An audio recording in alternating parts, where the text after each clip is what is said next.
responsiveness. Acura defines it as the ability to react instantly, with power, with quickness, with total agility. The 160 horsepower Acura Integra GS-R. Because when you're out there, there's no room for hesitation.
Good morning, YouTube, and welcome to the channel. Today we're going to bring you an update on my 1992 Acura Integra GS-R in Aztec Green Pearl. I've had a few folks in the comment section in the last few years ask for an update on this car, and I haven't necessarily been withholding anything exciting. In fact, this car's ownership experience, if I were to describe it in one word, is pretty predictable. I've had it for 9 years as of June 2025.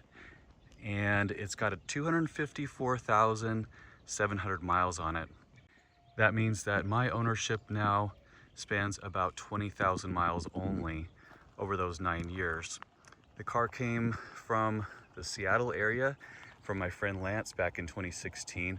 Drove it all the way from Seattle down here to Phoenix area, and it was flawless. And over the last few years, it's mostly been a weekend cruiser. I've taken it to a few shows and events, and kind of just working on slow improvements here. The car was a nice platform to begin with in terms of its condition, especially considering most of these GSRs at this point have been pretty heavily modified or worn out.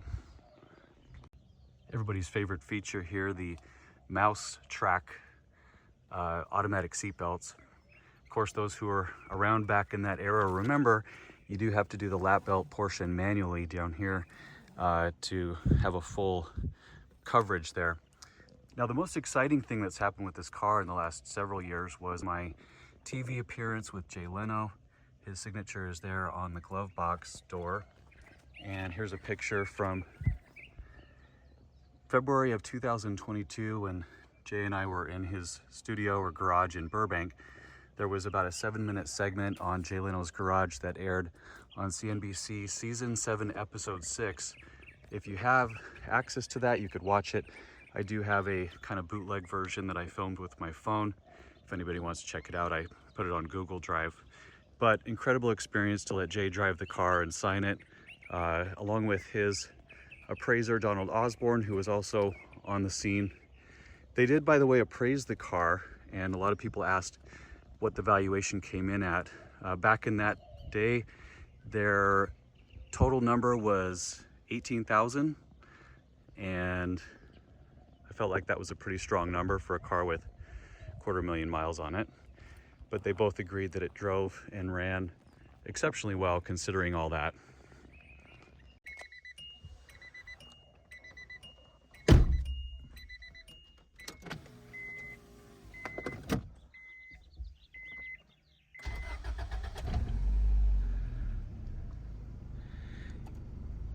Everything on this car is mechanically solid, although there are a couple little quirks that I'm fighting with. One of them, the stock head unit has consistently given me issues.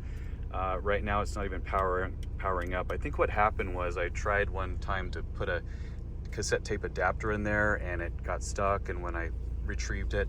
It still senses that there's something in there. So no go on the audio system. Gonna have to troubleshoot that. The other thing, there we go with the mouse tracks again. The other thing that I'm working on is the ABS system. Like most 90s era Honda is problematic. Eventually here, after a little while, the ABS light will illuminate on the dash. I do know that there's someone who rebuilds those on the Legend community via eBay, and I'm tempted to send him some core parts. In fact, my buddy David did collect some core parts that I could send, but I haven't gotten around to doing that. ABS, or the braking system, functions as normal, just minus the anti-lock capacity. But this car is a screamer. It's got that famous B17 inline 4 with VTEC, and this, I believe, was the first car besides the NSX to receive that VTEC technology back in the day, which was kind of a big deal.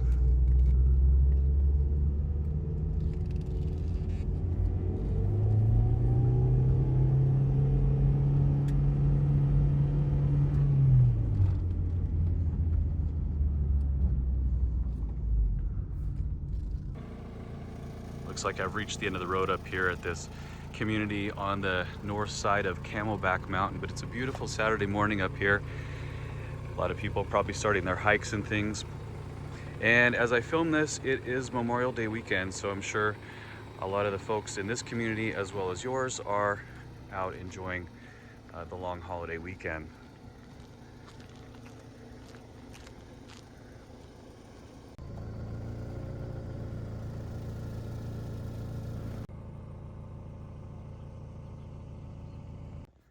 I did print a quick copy of my maintenance history, particularly those items that I've done in the last 5 years. I will link a video back in 2020 post-lockdown. I took the effort to make a video about each of the cars that I owned at the time.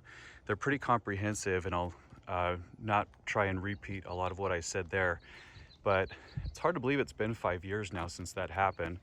And here's the rundown of mechanically what this car has received since 2020.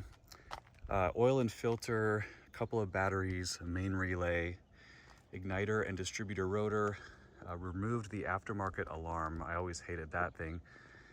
Replaced the clutch pedal pads. Those are common, especially here in the desert. They get brittle and crack and fall off. Replaced right outer CV boot. Replaced the aftermarket fog lamp bulbs. These things had become kind of melted here because the bulb, I believe, in them was a little bit too high power. Replaced some cowl clips, thanks to my friend Reed who got me those. I did have the hood refinished. This car with 250,000 miles did have some battle scars here up front that Apex Wetworks took care of. What else? Another thing my friend David helped me with was this front bumper cover. So prior to my ownership, this center slat was actually split here. Don't know if there was a plan for a high performance build of some sort or what, but it was missing that center grate. And thanks to a parts car and my friend David, we got that replaced. Apex helped with that as well. Blower motor resistor, another oil filter, left outer CV boot, so it looks like I've done both of those. Wiper blades, power steering front seal, brake system flush. What else? Yeah, that's the gist of it. The timing belt, water pump were done not long after I got the car in 2016. So crazy to think that they're now probably due for replacement just due to time. I usually on these older Hondas and Acuras go for a 90,000 mile or 9-year change interval. So we're coming up on 9 years here any day now.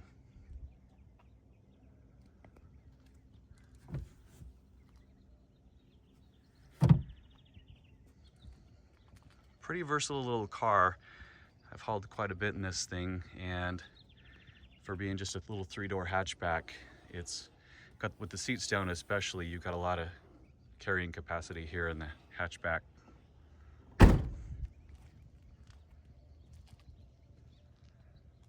Car, by the way, originally stickered at $18,235 including destination. This one spent virtually its entire life in the Pacific Northwest before I picked it up. So the original selling dealer was in Fife, Washington. And I do have a copy, of course, here of the dealer brochure. Now, this Aztec Green was a 2-year only color, exclusive for 92 and 93, exclusive also to the GS-R. So you couldn't get this on anything else. I kind of toyed with the idea and was hopeful that maybe Acura would put Aztec Green on the new Integra, but so far that hasn't happened unless somebody did a custom job. Overall, just a really cool Survivor. I haven't really kept close tabs on the market for these, but they do pop up on occasion in this color and configuration. It's one of those cars that I keep toying with the idea of letting go until I actually go drive it, and then I fall back in love with it because it is such a raw, cool, characteristic 80s, 90s analog feel. And not to mention the fact that the engine is just a work of art. That B17 is a rev machine, even though it's got so many miles on it. Here's a closer look at that engine. Years ago, I did refinish the valve cover, and I noticed just the other day that my paint is kind of flaked out of the D and the O there, but eventually I'll rework that. Pretty bone stock engine otherwise. I do believe that it may burn a little bit in between changes, but I'm usually changing oil in this thing for time instead of mileage anyway. So mechanically, I would trust this thing to the East Coast to West Coast and vice versa.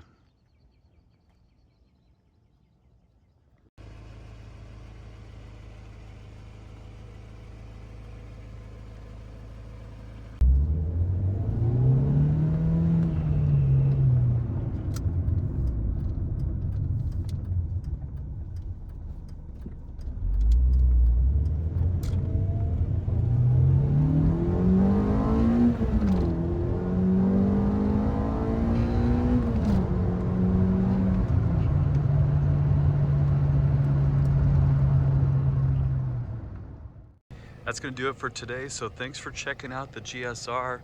If you have any other questions, put them in the comment section. And as always, thanks for watching. We'll see you next time.